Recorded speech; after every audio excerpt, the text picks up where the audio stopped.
26 yoshdan oshgan bolalarga hech kim qizini bermayapti ekan hozir. Bolalar o'tirib qolyapti ekan. Ha, yigitlar ham o'tiradigan payt kelibdi-ku. Qizlar esa, qizlar. Shetdamisizlar? Davrlaring keldi qizlar. Endi shoshilmanglar, xo'pmi qizlar? Bemalol o'qishlarni bitirib, diplomlarni olib, o'zlaringdan 10 yosh kichkina dadasi o'tmagan bolalarga tegib olasizlar, xo'pmi?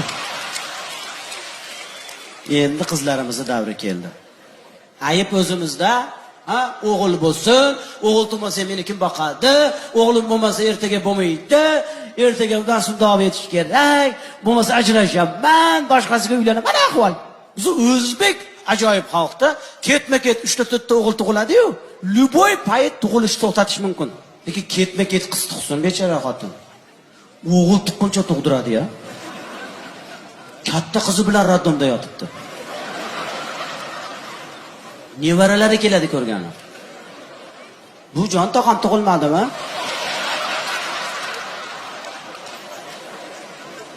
Kutib turaylik-chi, tog'aymi, xolaymi hali ko'ramizda.